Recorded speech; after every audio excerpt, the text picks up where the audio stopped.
मैं तो कहता हूँ सरकार, आपको आपके पिताजी की कुर्सी पर ही बैठना चाहिए बस। बैठूंगा मनोज, वो दिन अब ज्यादा दूर नहीं है। चैतन्य, 6 महीने तो क्या, तुम्हारे प्यार के सहारे मैं जिंदगी गुजार सकती हूँ। मुझे सिर्फ तुम्हारे साथ की जरूरत है चैतन्य। आज मेरा परिवार पूरा हुआ।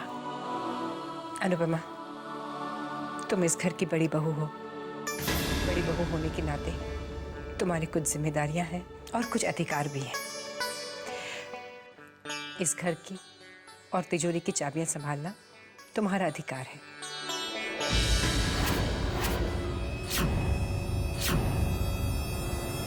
आज से ये चाबियां तुम संभालोगी। पद्मिनी बेटे, घर और तिजोरी की चाबियां अनुपमा को सौंप दो।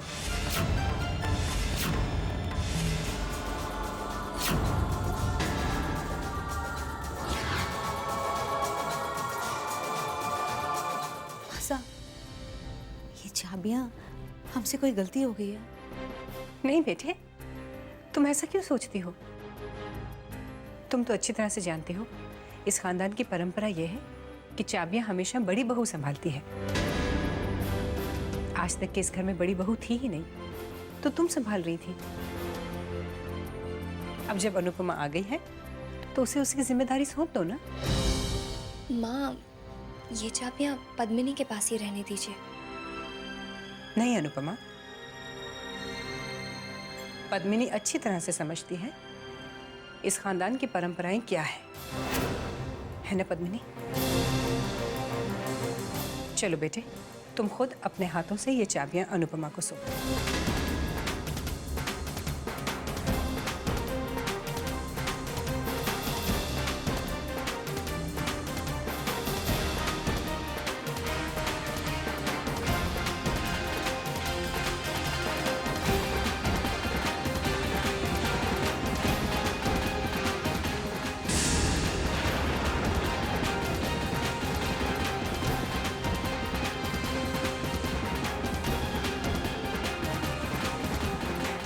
ला, मैं लगा दूं।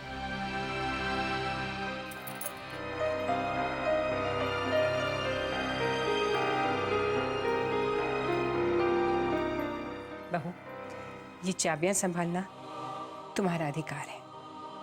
बेटे, ये सिर्फ चाबियां नहीं है, इन चाबियों के साथ एक सास का विश्वास है कि तुम इस घर की परंपरा और इस घर की जिम्मेदारी पूरी तरह से निभाओगी। अब मैं तुम्हें तुम्हारे फर्ज के बारे में भी बता दूं। आज से रोज सुबह भगवान को भोग तुम लगाओगी और हर सुबह अपने ससुर जी की तस्वीर पे फूल माला तुम बदलोगी।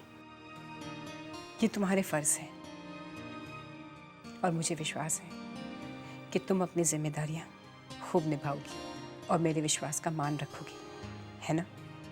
माँ, मुझे आशीर्वाद दीजिए कि मैं आपके विश्वास का मान रख सकूं। जीती रहो बेटी।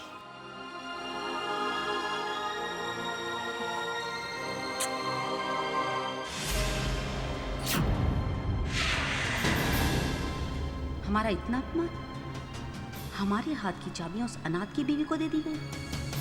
घर की बहू हम हैं और इज्जत उस अनाथ की बीवी को मिल रही है। ये हम हरगिज़ बर्दाश्त नहीं करेंगे।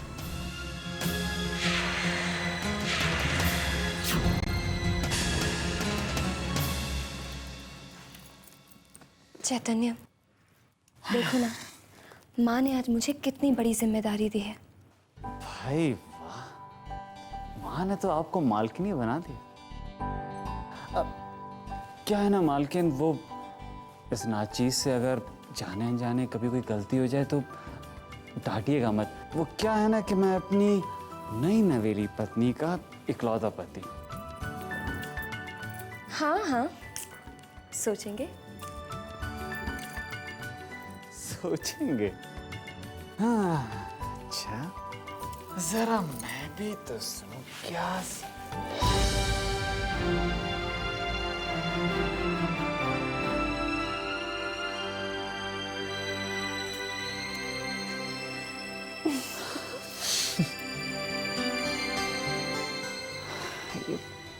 पंडित। मासा, ये गहने आप रख लीजिए। लेकिन ये तो तुम्हारी शादी के गहने हैं बेटे। जी, इसलिए इन्हें लौटा रही। लेकिन क्यों बेटे, इन पे तो तुम्हारा हक है। आपका बस चले तो हमारा हक आप किसी को भी दे सकती हैं। वो चाबी आज तक हमारे पास हुआ करती थी, लेकिन आपने हमसे लेकर उसे दे दी, तो फिर ये गहने भी ले लीजिए। ये क्या कर रही हो पद्मिनी? अभी तक नाराज हो चाबी वाली बात से? देखो बेटे, दिल बड़ा रखना सीखो। लेकिन कोई ऐरा गहरा हमारा हक ले ले तो दिल तो दुखेगा ही ना। अगर तुम्हारी सोच छोटी रखोगी तो दिल दुखेगा तुम्हारा। चाबियां हमेशा बड़े बहू के हाथ में ही शोभा देती हैं। आप उसे बड़ी बहू क्यों कह रहे हैं? वो इस घर की बड़ी बहू नहीं है। चैतन्य शेखावत खानदान का बेटा नहीं है, वो एक अनाथ है और वो एक अनाथ की पत्नी है। पद्मिनी, अपने जेठ और जेठानी का अपमान मत करो। ऐसा हम किसी का अपमान नहीं कर रहे हैं। हम सिर्फ इतना कहना चाहते हैं कि अपनों से परायापन और परायों से अपनापन आप क्यों दिखा रही है? हम इस घर की इकलौती बहू हैं। देखिए मासा, आप अनुपमा को प्यार करिए, इस घर में रखिए, उसे इज्जत दीजिए, चाहे तो उसे जेवर भी दे दीजिए, हमें कोई एतराज नहीं है। हम बस इतना चाहते हैं कि आप हमारा हक उसे मत दीजिए, बस इतना ध्यान रखिए। ओ, तो तुम समझती हो कि तुम इस खानदान की इकलौती बहू हो। तुम्हें जो कहना था तुमने कह लिया। अब मैं जो कह रही हूं वो सुनो। शेखावत खानदान की मां, शेखावत खानदान की कर्ता धर्ता मैं हूं, और मुझे क्या करना है, किसे क्या देना है, मुझे इसके लिए तुमसे इजाजत लेने की कोई जरूरत नहीं है। और आज मैं तुम्हारी एक और गलतफहमी दूर कर देती हूं। चैतन्य इस घर का बड़ा बेटा है और अनुपमा इस घर की बड़ी बहू है। रिश्तों की यही सच्चाई है। अब इसे मानना या ना मानना ये तुम पर है।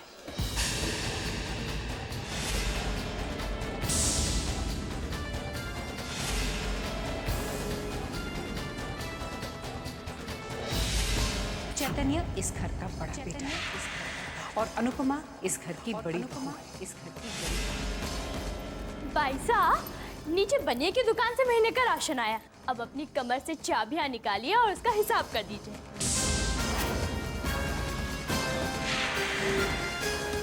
बाईसा, अब जिसके पास चाबी होंगी, घर का हिसाब किताब भी तो वही रखेगा ना। अरे नहीं है हमारे पास चाबियां वाबियां। निकल जा यहाँ से, हमारा दिमाग मत खराब कर। सुना नहीं तूने? हमारा मुंह क्या देख रही है? दरवाजा उधर है, जाती क्यों नहीं है? पर बाईसा, निकल, दरवाजे से निकल तू यहाँ से। दोबारा मत शक्ल दिखाना, हमें छोड़ के चली जा, तू भी चली जा।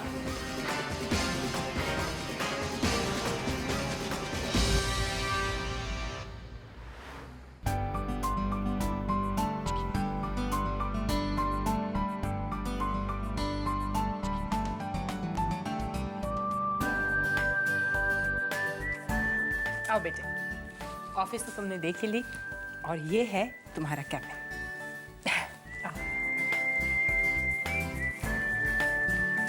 बैठो। हाँ। बैठो।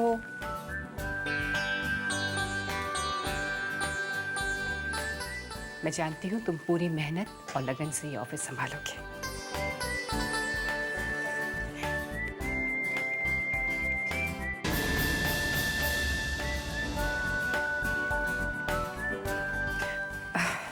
मनोज जी, बड़ी आज से चैतन्य ये ऑफिस संभालेंगे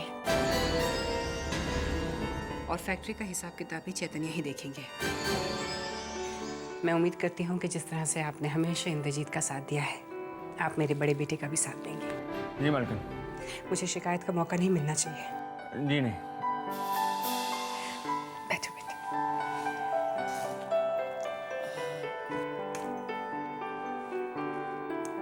थैंक यू माँ। ये तुम क्या कह रहे हो मनोज? वही कह रहा हूँ सरकार, तो मैंने अपनी आंखों से इस ऑफिस में होते हुए देखा है। बड़ी मालकिन ने पहला चैतन्य को सारे स्टाफ से मिलवाया, उसके बाद आप ही के बारार वाली फर्स्ट क्लास केबिन में ले जाकर बिठा दिया। अब आप ही बताइए ऐसा क्यों?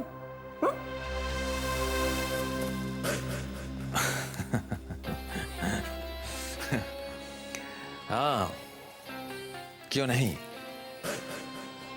क्यों नहीं मनोज? माँ ने उसकी पढ़ाई लिखाई पर इतना पैसा जो खर्च किया है, तो पैसा वसूल भी तो होना चाहिए। और वैसे भी नौकरी का एक उसूल है, जितना बड़ा नौकर उतनी ज्यादा सहूलियतें।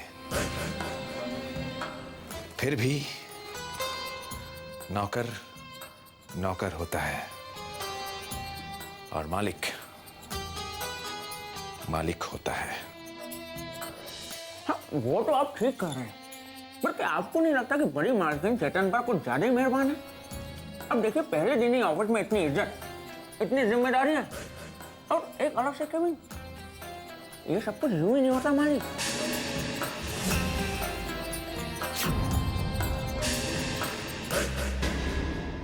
पद्मिनी, पद्मिनी, पद्मिनी,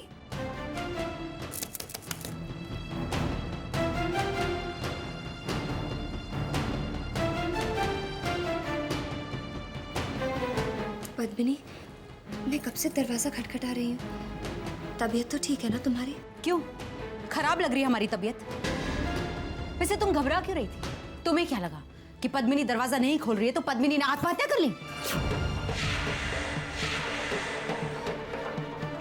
क्या बात है पद्मिनी, तुम ऐसी बातें क्यों कर रही हो? मुझसे नाराज हो गया? मुझसे कोई गलती हो गई हो तो? बस बस, हमारे सामने हमदर्दी का दिखावा करने की कोई जरूरत नहीं अनुपमा। पद्मिनी,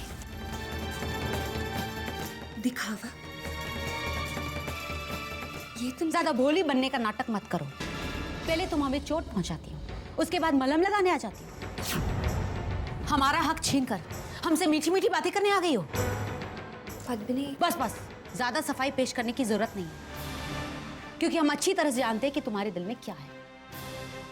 अरे आज तक तुम्हारा पति इस घर के टुकड़ों पर पल रहा था।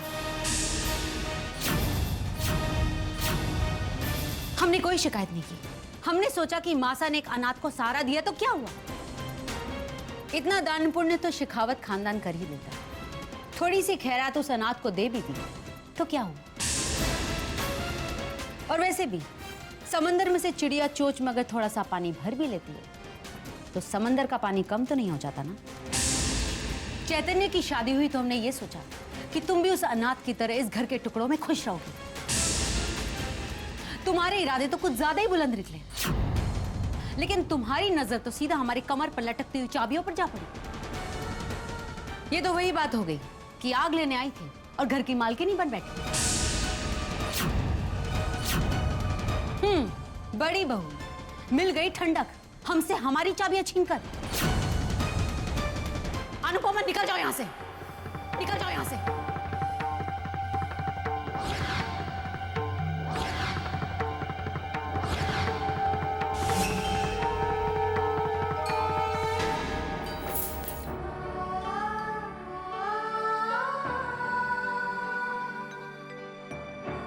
अरे आज तक तुम्हारा पति इस घर के टुकड़ों पर पल रहा था।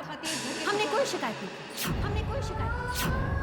चैतन्य की शादी हुई तो हमने ये सोचा कि तुम भी उस अनाथ की तरह इस घर के टुकड़ों में खुश रहो, लेकिन तुम्हारी नजर तो सीधा हमारी कमर पर लटकती हुई चाबियों पर जा पड़ी। अरे आप कब आए? क्या बात है जी, आपकी तबीयत तो ठीक है ना? आप इतने चुप चुप से क्यों हैं? आपकी ये चुप्पी मुझे अच्छी नहीं लग रही। क्या बोलूं माया, बोलने के लिए कुछ बचा ही नहीं है। बोलिए ना प्लीज। हमारे एक्सपोर्ट ऑर्डर्स की जो ओवरसीज की पेमेंट थी 30 करोड़ की, जो आने वाली थी। हाँ, वो पेमेंट आ गई ना? हम डूब गए माया, हम डूब गए हैं क्योंकि वो पेमेंट अब आने वाली नहीं है। पर ये सब कैसे? वो पार्टी बैंकरप्ट हो गई है। समझ में नहीं आ रहा कि इतना बड़ा नुकसान हम कैसे सहेंगे। ऐसा लगता है जैसे किस्मत ने हमें आसमान से उठाकर जमीन पर पटक डाला। मेरी तो कुछ समझ में नहीं आ रहा है, ये क्या हो रहा है, क्यों हो रहा है। इस घर की हवा में अचानक खुशियों के रंग फीके क्यों पड़ने लग गए? क्यों खुशियां रूठ गई हैं इस घर से? क्यों? माँ, अनुपम बेटी, आओ बैठो।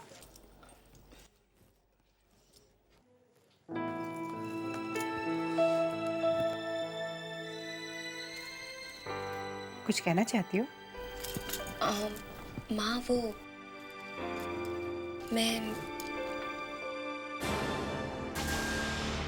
माँ ये चाबियां मैं लौटाना चाहती थी।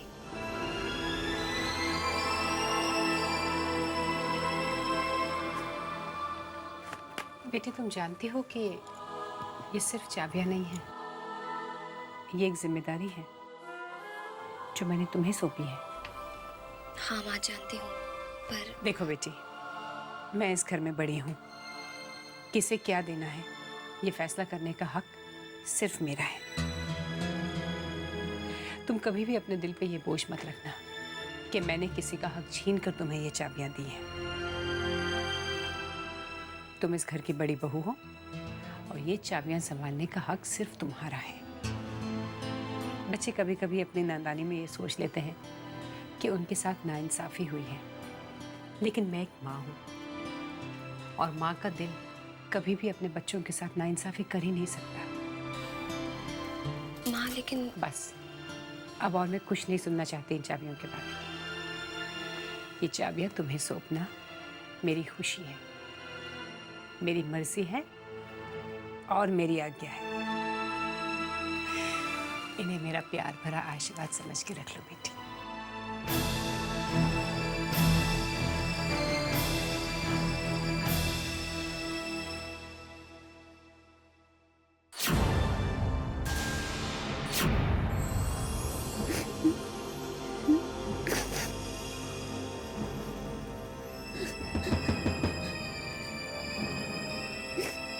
पद्मिनी,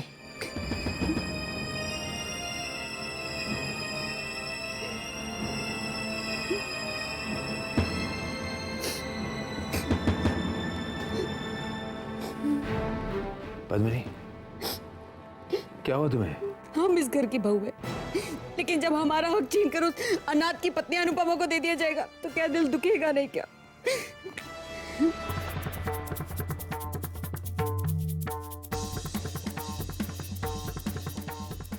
इस खानदान की परंपरा यह है कि चाबियां हमेशा बड़ी बहू संभालती है। आज तक के इस घर में बड़ी बहू थी ही नहीं, तो तुम संभाल रही थी। अब जब अनुपमा आ गई है तो उसे उसकी जिम्मेदारी सौंप दो ना।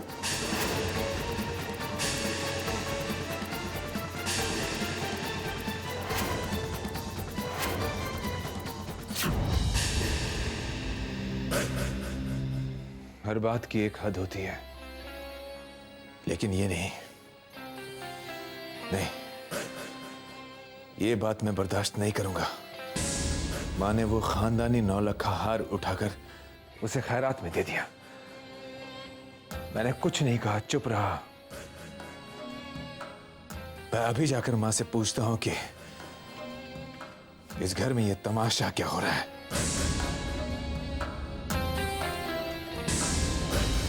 नहीं, आखिर हम राजपूत खानदान की बेटी और वार हमारे हक पर हुआ है। चाबियां हमारे हाथों से ली गई है और जब तक ये चाबियां वापस हमारे हाथों में नहीं आ जाती तब तक हम चैन से नहीं बैठेंगे। ये राजपूत खानदान की बेटी का वादा है, खुद से ये वचन है हमारा।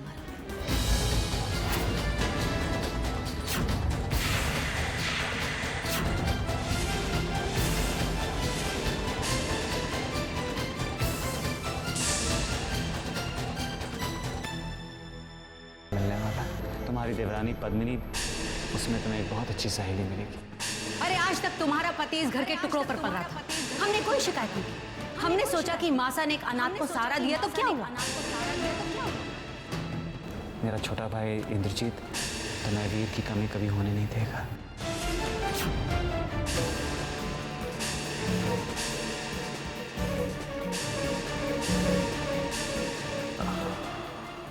आपसे मिलकर बहुत खुशी हुई।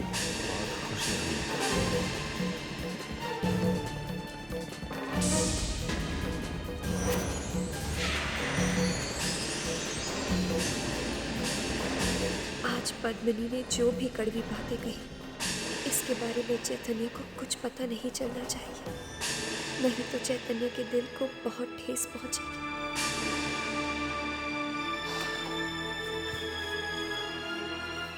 हाय अनु।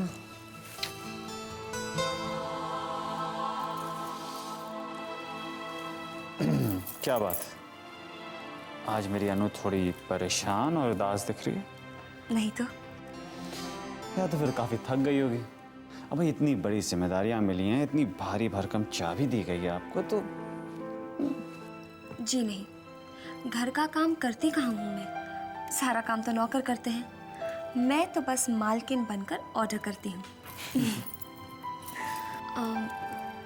चैतन्य, मुझे एक बात कहनी थी। आप कुछ क्यों, 100 बात भी कहेंगे तो मैं सुनूंगा। वो मैं क्या सोच रही थी कि अब इतने बड़े घर का काम मैं ढंग से नहीं संभाल पाऊंगी, और पद्मिनी तो इस घर में पहले से है और इतने अच्छे से घर का काम भी संभाल रही थी, तो मैं चाहती थी कि ये चाबियाँ पद्मिनी के पास ही रहें। पर जब मैंने माँ से कहा तो माँ ने मना कर दिया ना। अब इस बारे में माँ से दोबारा मत कुछ कहना, उन्हें बहुत बुरा लगेगा। तुम इन्हें माँ का आशीर्वाद समझ के अपने पास रखो।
तुम्हारे बदन की खुशबू,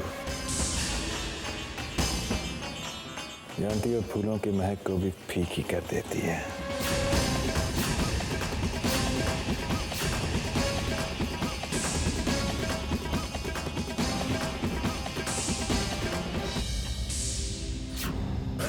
ओह, I'm sorry. देखिए, मुझे लगा कि वो पद्मिनी है। दरअसल ये जो चाबियों की खनक है ना, वो मुझे उससे ही सुनाई देती थी। I'm sorry.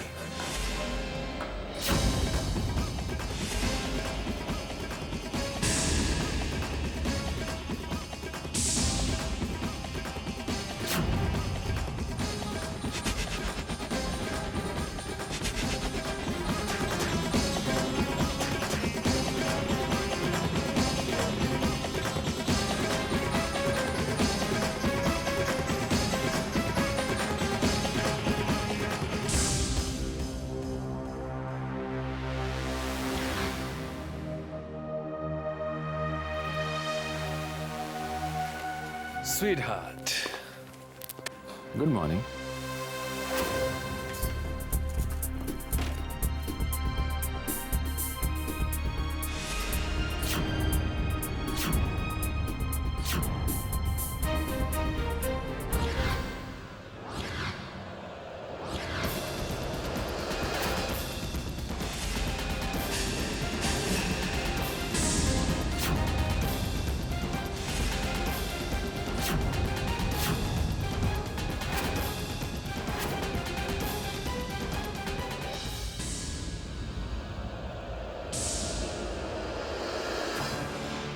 क्या हुआ?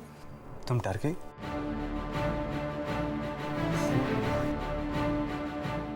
वैसे मेरे अलावा और कौन है जो तुम्हें इस तरह हक कर सकता है? अब तो मुस्कुरा दो। मैं तुम्हें एक चीज तो दिखाना भूल ही गया। एक मिनट। चैतन्य, वो इंद्रजीत भैया। अमेजिंग, जो बात मेरे दिल में है वो बात तुम्हारे जुबान पे। भाई आप तो जादूगर होते जा रहे हैं। हाँ? ये देखो, कल ऑफिस जाते वक्त रास्ते में फ्रेमिंग वाले से खरीदी थी। अब इसे मैं अपने टेबल पे रखूंगा। मैं और मेरा भाई मिलकर माँ के हर सपने को पूरा करेंगे। इंद्रजीत थोड़ा जबान का कड़वा है लेकिन दिल का बहुत साफ है। अब कैसे बताऊं चैतन्य को कि इंद्रजीत भैया? नहीं, चुप रहना ही बेहतर होगा। जिसके लिए चैतन्य के दिल में इतना प्यार है, उसके बारे में चैतन्य को कैसे?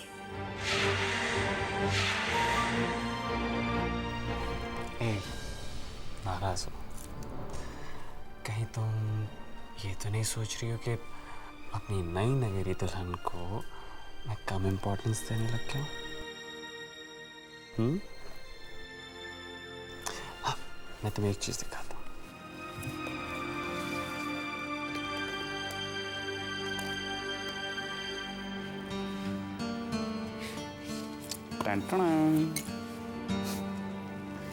ये देखो,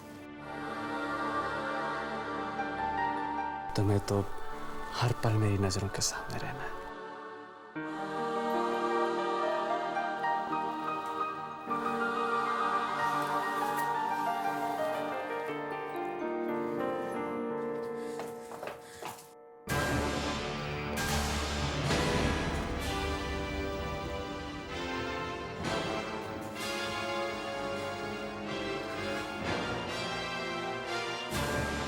भाभी साहब,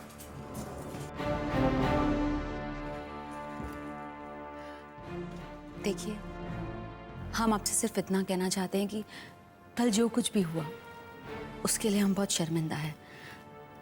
आप ये समझिए कि कल आपने एक बुरा सपना देखा था। पता नहीं कल हमें क्या हो गया था, हमें खुद समझ में नहीं आ रहा। हो सकता है कि हमें उन चाबियों की इतनी आदत पड़ गई थी कि आप इस घर की बड़ी बहू हैं और घर की परंपरा के मुताबिक उन चाबियों पर सिर्फ आपका हक बनता है।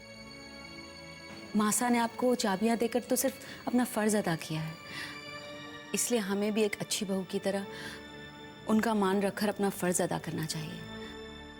भाभी साहब, हम सिर्फ इतना चाहते हैं कि आप हमें माफ कर दीजिए। आप हमें माफ करेंगी ना? नहीं पद्मिनी, मुझसे माफी मत मांगो। तुम तो मेरी छोटी बहन जैसी हो, और अपनी छोटी बहन से मैं नाराज कैसे हो सकती हूँ? तुम यहाँ हो अनुपमा, मैं हर जगह तुम्हें ढूंढ रही थी। तुम्हें बताना था कि आज पूर्णिमा है, तो आज 11 ब्राह्मण हमारे घर में भोजन करेंगे। पूजा का भोग और ब्राह्मणों का भोजन दोनों तुम्हें ही बनाने हैं। बस बहू, इतना ख्याल रखना, हर चीज़ शुद्ध होनी चाहिए, वरना पूजा का सारा फल व्यर्थ हो जाएगा। जी माँ। मासा, हम चाहते हैं कि हम इनकी मदद करें। हाँ हाँ, ये तो बहुत ही अच्छा रहेगा। देरानी और जेठानी दोनों मिलकर सब संभाल लेना। शुक्र है, पद्मिनी का गुस्सा तो शांत हुआ।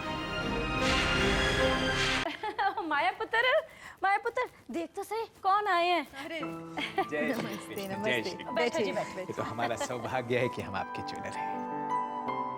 हमेशा हम ही से ज्वेलरी खरीदते हैं। अच्छा, पिछली बार आपने कुंदन की फरमाइश की थी।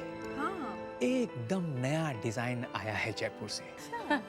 तो हमने भी सोचा क्यों ना सबसे पहले आपको दिखा दें। दिखाइए। हाँ, दिखाओ जी। ये देखिए, ये देखिए। वाह भाई वाह, ओ भाई राम झूठ ना बुलाए, बड़ा ही सोना है जी। है माया पुत्र, देख तो सही। सच माँ, इसको देखकर तो मुंह से सिर्फ तारीफ ही निकल सकती है। कैसा लग रहा है? ओ भाई तू सोनी, ये नकलेस सोना, तो फिर राम झूठ ना बुलाए, और पहनने वाली तो सोनी लगेगी ना मेरी सोनी है। ऐसे माए पुत्र तू ऐसा कर, तू ना इसे खरीद ही ले, रिदमा की शादी में पहन लेना ना हो। माँ मैं भी सोच रही हूँ कि इसे ले ही लो। माया, जी अब आई, एक मिनट। हाँ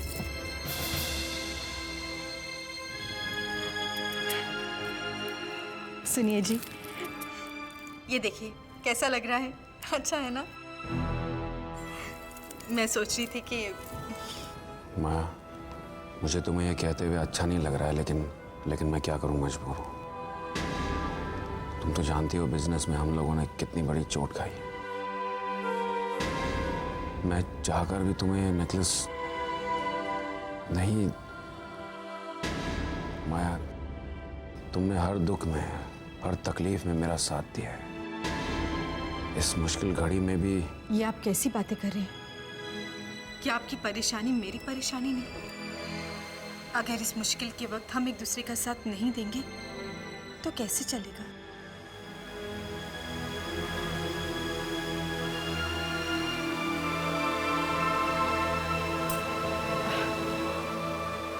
भाई साहब, आप तो अच्छी तरह जानते हैं कि अपनी पति की पसंद के बिना मैं कुछ खरीदती नहीं हूँ, और ये उन्हें कुछ खास पसंद नहीं आया। अगली बार कुछ और आए तो जरूर दिखाइएगा। ठीक है, कोई बात नहीं, कोई बात नहीं। अगले महीने हमारे पास और भी नए डिजाइन आने वाले हैं। ठीक है, अच्छा चलता हूं। जय श्री कृष्ण। जय श्री कृष्ण। माए पुत्र, न राम झूठ ना बुलाए, सच बता, हमारे हालात क्या इतने बुरे हो गए हैं कि एक नकलेस खरीदने के भी लाले पड़ गए हमको, है? हाँ माँ, मुझे भी यही बात खाई जा रही है। ठीक है, अब आप जाओ।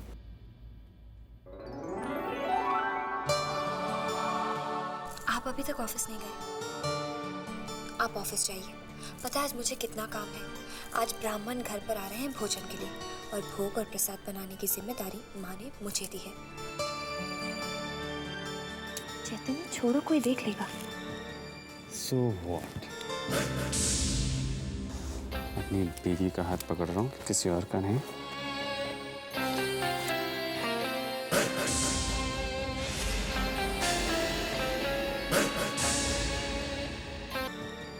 So what? अपनी बीवी का हाथ पकड़ रहा हूँ, किसी और का नहीं।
पद्मिनी, एक बार देख लो ना, सब ठीक तो है? कहीं किसी चीज में कोई कमी तो नहीं रह गई? कमी रहने का तो सवाल ही नहीं उठता है भाभी साहब। आप सुबह से इतनी प्यार, मेहनत, श्रद्धा और लगन से जो बना रही है, ये सब साफ कर दो। अनुपमा बेटे। आई माँ, मैं अभी आती हूँ। जी।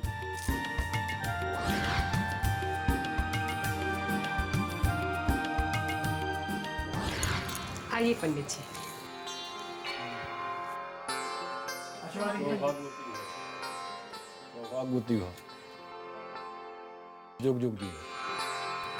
पंडित जी, ये अनुपमा है, मेरी बड़ी बहू।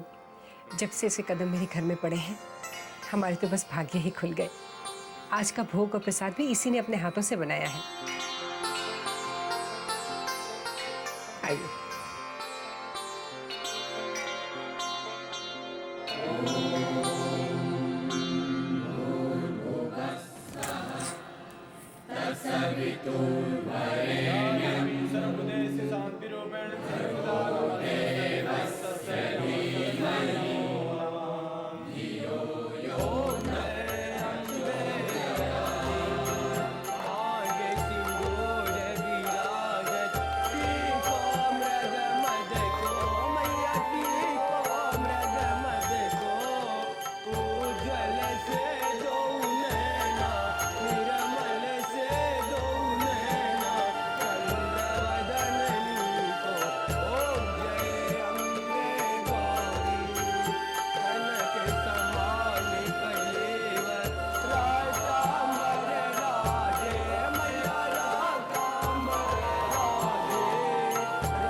पंडित जी, माँ को भोग लगाइए।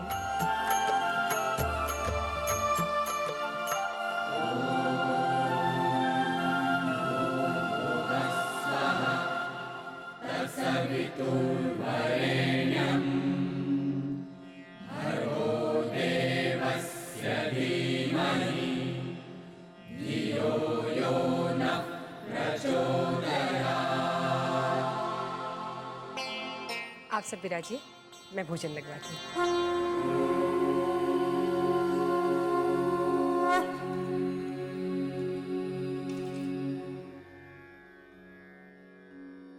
ओम नाभ्यायाशेदन्तरिक्षगं शेषोद्याः श्यामवरददा प्रथेभ्यां भूमिदिरिसः श्रोता तथा लोकाम् अकल्पयन्नः।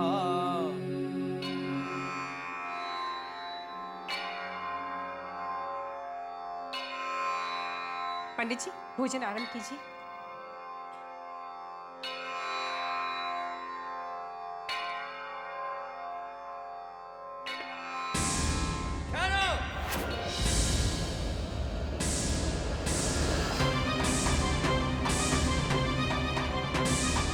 भोजन में प्याज का छिलका,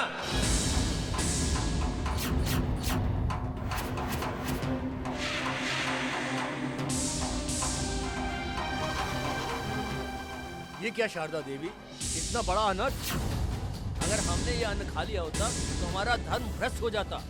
इतनी लापरवाही हम पहली बार देख रहे हैं। अगर इस पूजा को तरीके से नहीं कर सकते तो इसे रखने की जरूरत क्या थी? भोजन में प्याज का छिलका,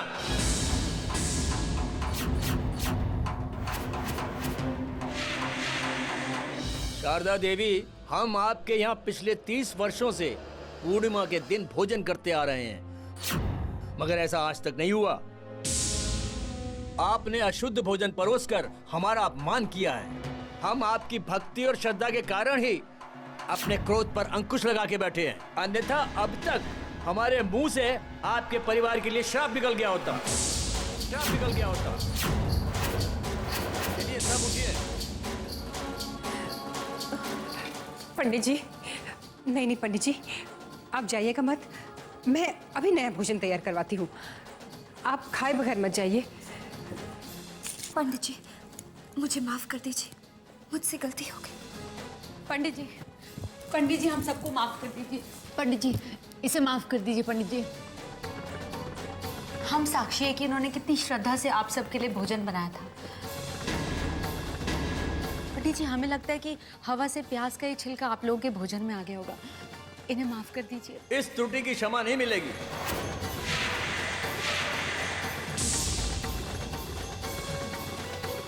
पंडित जी, मैं हाथ जोड़ के आपसे विनती करती हूँ, इस तरह से भोजन के बगैर मेरे घर से मत जाइए।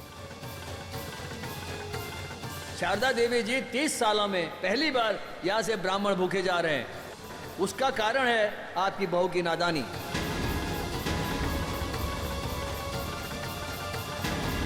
ये अपराधीन है। ये अपराधीन है। चलो। पंडित जी, पंडित जी मेरी बात तो सुनिए। पंडित जी, कोई भोजन नहीं करेगा।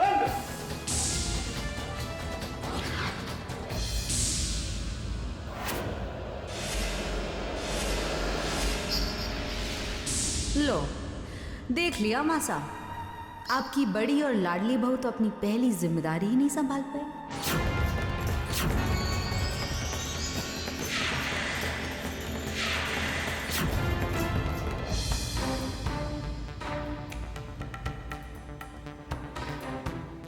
मासा, आप प्लीज भाभी सा से नाराज मत होइए, प्लीज।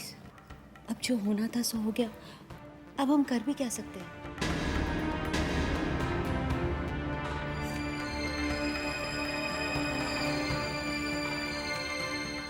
मुझे माफ कर दीजिए।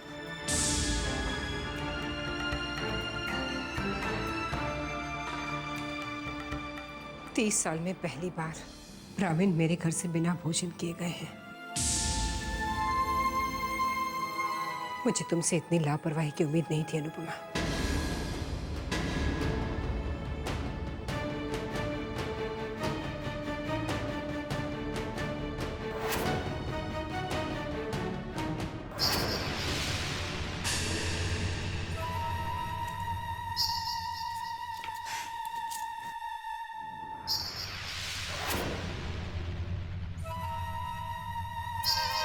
जानते हैं माँ साहब, ब्राह्मणों के भोजन में प्याज और लहसुन छूना भी नहीं चाहिए, लेकिन ब्राह्मणों के शुद्ध भोजन में हमें इस प्याज के छिलके को तो डालना ही होगा। क्या करें, घर की इस बड़ी बहू को मजा चखाने का इससे अच्छा और तरीका क्या हो सकता है।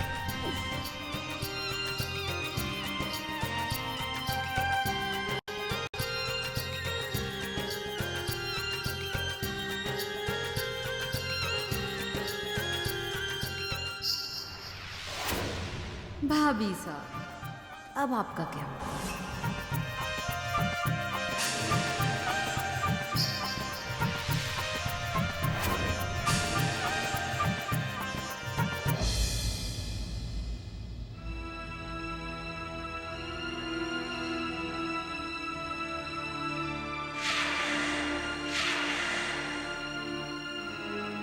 मनोज, जब इस साल हमारी इतनी अच्छी सेल हुई, एक्सपोर्ट ऑर्डर्स इतने अच्छे हैं, हमारी विंटर कलेक्शन ओवरसीज में इतना अच्छा कर रही है, उसके बावजूद हम प्रॉफिट क्यों नहीं दिखा रहे हैं?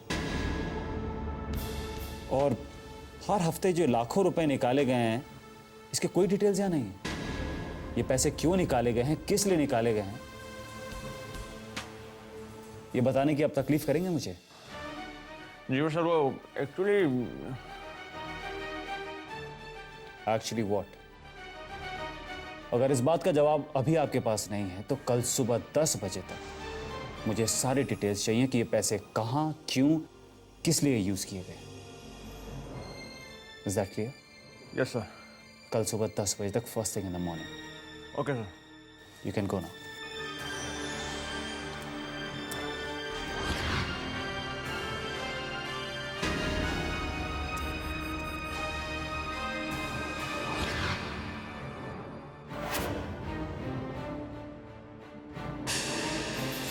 बेटा मनोज, इस चैतन्य को जल्द से जल्द यहाँ से निकलवाना होगा,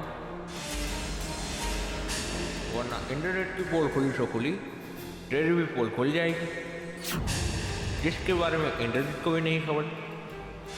कुछ तो करना होगा।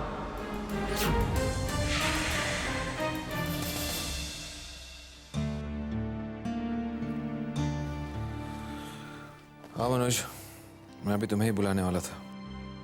देखो, मेरे एक खास दोस्त के लिए बैचलर पार्टी ऑर्गेनाइज करनी है, और मैं ये चाहता हूँ कि उसमें कोई कमी नहीं रहे।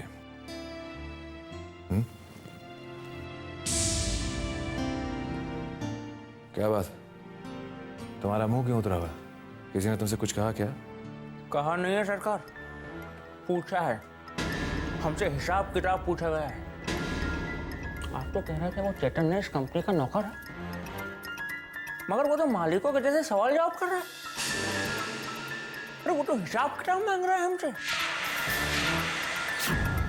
उन पैसों का जो आपने खर्चा किया है उन लड़कियों पे। उसकी इतनी हिम्मत! वो पैसों का हिसाब मांगने वाला कौन होता है? कौन होता है वो? अरे वही तो मैं कह रहा हूँ सरकार। अब क्या इस ऑफिस में एक मालिक को अपने खर्चे का हिसाब किताब देना पड़ेगा, वो भी एक नौकर को? नहीं, हरगिज नहीं। सरकार, कल सुबह 10 बजे तक का समय दिया है हमको ये सारा हिसाब किताब सबमिट करने का। अच्छा, ठीक है, उसे सारा हिसाब किताब मैं दूंगा और उसके सारे सवालों का जवाब भी।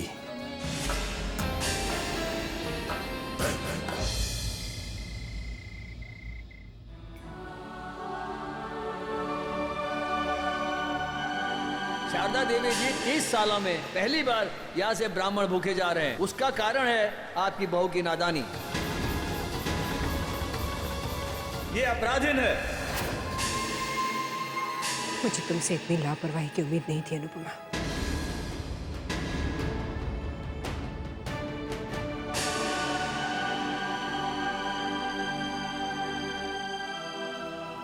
अनु, क्या बात? चैतन्य, मुझसे ऐसी गलती कैसे हो गई? ब्राह्मण नाराज होकर घर छोड़कर चले गए। माँ भी इतनी उदास है। दिल पर इतना बोझ है कि समझ में नहीं आ रहा है क्या करूं। तुम्हारे दिल पे जो बोझ है उसका कोई ना कोई रास्ता जरूर निकलेगा।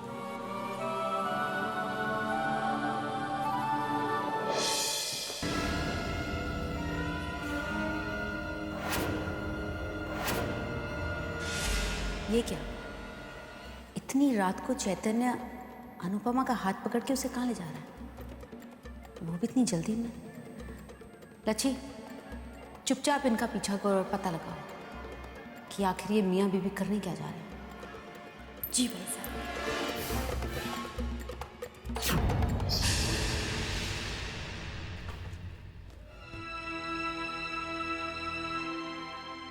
अरे तुम लोग इस वक्त अंदर आओ। पंडित जी, मुझे माफ कर दीजिए। अनजाने में मुझसे बहुत बड़ी भूल हो गई। आप जो प्रायश्चित करने के लिए कहेंगे मैं करूंगी। बस आप मेरे परिवार के प्रति अपने मन में क्रोध मत रखिए। उठाओ इसे।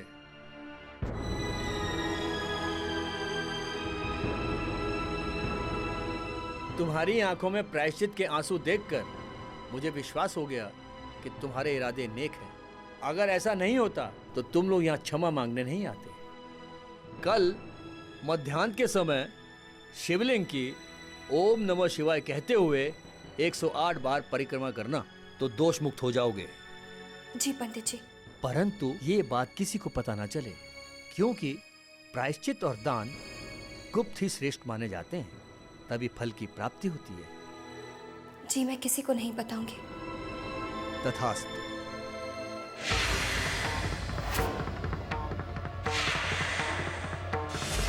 ओहो, तो कल तपती दोपहरी में अनुपमा इस घर की बड़ी बहू प्रायश्चित करेगी। वो वहां शिवलिंग की परिक्रमा कर रही हो और इधर हम मासा के सामने उनकी लाडली बहू की ऐसी छवि बिगाड़ेंगे कि तुम देखती रहना लच्छी।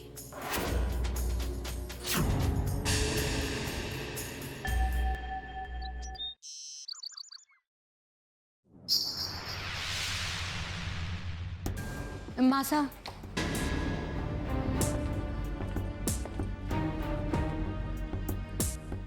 मासा, हम जानते हैं जो कुछ भी हुआ उस वजह से आप बहुत परेशान हैं, लेकिन हमारी माँ हमेशा कहा करती थी कि भगवान की पूजा में कोई भी विघ्न आ जाए या किसी भी वजह से पूजा पूरी ना हो पाए तो अनाथ बच्चों को कुछ खाना, मिठाई और कपड़े बांट देने चाहिए, क्योंकि हम सब का मानना है कि बच्चे तो भगवान का रूप होते हैं ना। तो मासा, हम सोच रहे थे कि क्यों ना हम भाभी सा के हाथों अपने अनाथ आश्रम के बच्चों में कुछ खाना, कपड़े या मिठाई बंटवा देते हैं। इससे मन का बोझ भी हल्का हो जाएगा और दोष निवारण भी हो जाएगा।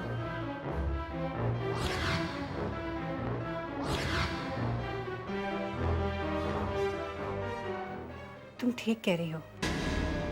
जरा अनुपमा को बुलवा देना। नहीं मासा, आप आराम से ऑफिस जाइए, हम भाभी साहब से कह देंगे। इनफैक्ट दोपहर के बाद हम उन्हें आश्रम ले आएंगे अपने साथ। ये भी ठीक रहेगा, लेट नहीं होना। ठीक है।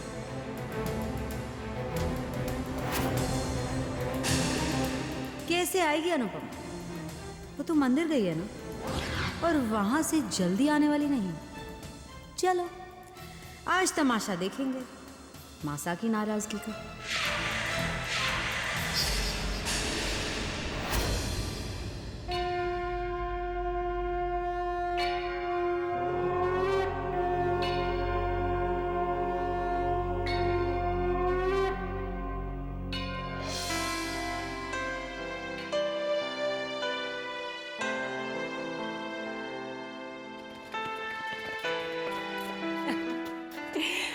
नमस्ते। नमस्ते। आपको सबको कपड़े और मिठाइयाँ मिल गई? नहीं शारदा जी, ना कोई आया है और ना ही कोई फोन। अच्छा, कोई बात नहीं, मैं अभी देखती हूँ।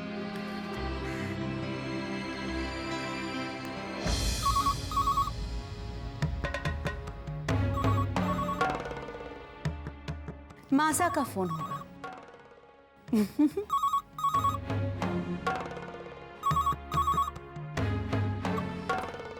हेलो।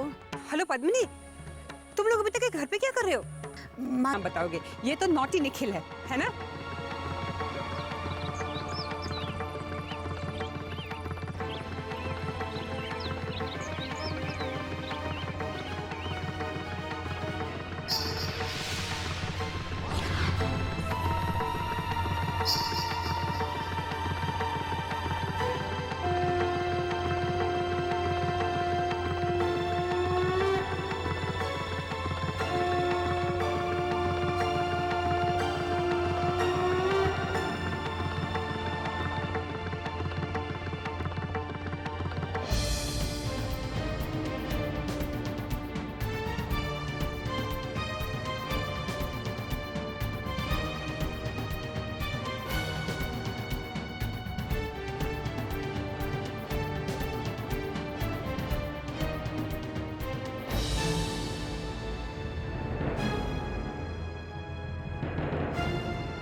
पता नहीं, शायद कोई प्रॉब्लम आ गई होगी। मैं बहुत शर्मिंदा हूँ। बच्चे भूखे हैं, आप इन्हें ले जाइए।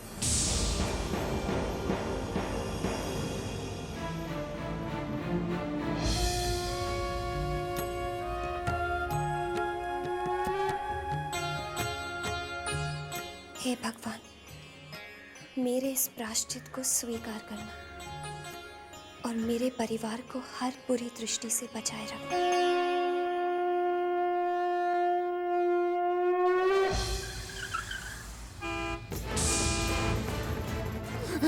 जल्दी जल्दी वाह वाह वाह वाह, नहीं वाह वाह वाह, ये हटाओ।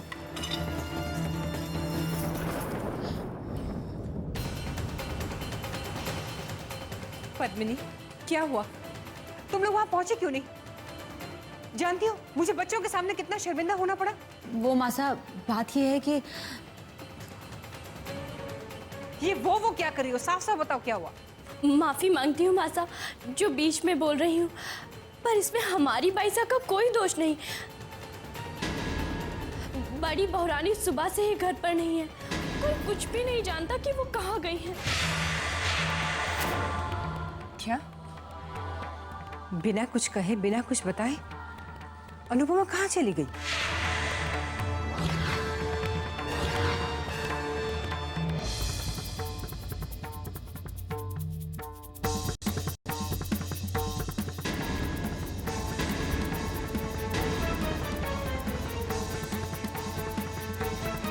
कहाँ गई थी अनुपमा?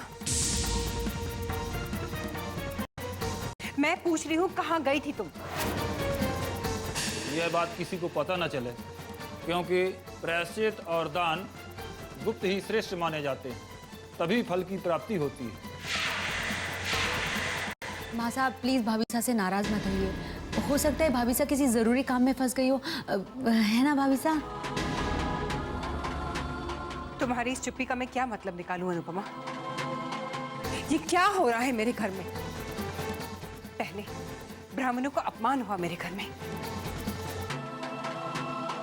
और जब तुम्हें दोष निवारण के लिए मैंने अनाथ आश्रम बुलाया, तुम वहां भी नहीं पहुंची। कहाँ थी तुम? किसी को बताया क्यों नहीं कि तुम कहाँ जा रही हो? तुम बार बार मेरा दिल क्यों दुखा रही हो?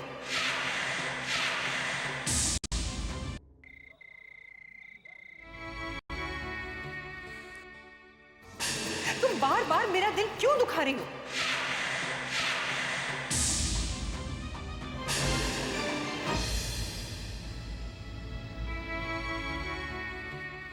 अनु,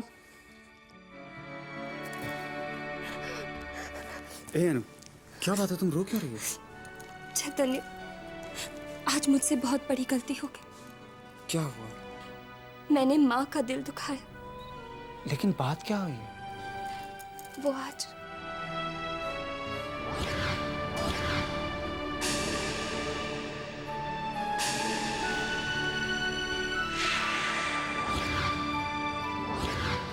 तो तुमने माँ को बताया क्यों नहीं अनु? नहीं बता सकती थी चैतन्य। तुम्हें याद नहीं है, पंडित जी ने कहा था किसी को मत बताना। हाँ, याद है मुझे। बुरा तो मुझे इस बात का लग रहा है कि मैंने उनका दिल दुखाया।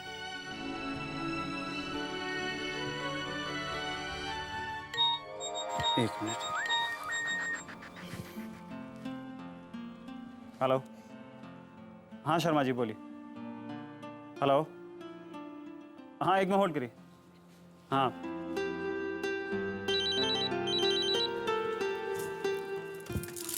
हेलो। हाय दीदी। वीर, कैसे हो तुम? दीदी मैं तो बिल्कुल ठीक हूँ, आप अपना बताइए। My dear sister, how are you? हाँ वीर, मैं बहुत बहुत खुश हूँ। इतनी खुश हूँ कि कभी कभी तो अपनी खुशियों पर यकीन ही नहीं होता।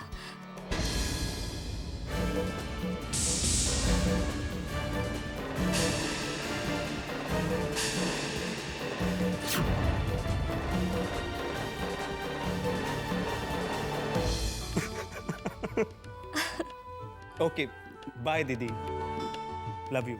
आई love you too. Bye. God, thank you so much. मेरी दीदी को इतनी सारी खुशियां देने के लिए किसी ने सच ही कहा है, अच्छे लोगों को कोई कितना भी नुकसान पहुंचाए, अंत में भगवान उनके साथ अच्छा ही करता है। अच्छों को अच्छाई का फल जरूर मिलता है, जैसे जैसे मेरी अनुपमा दीदी को मिला। यस।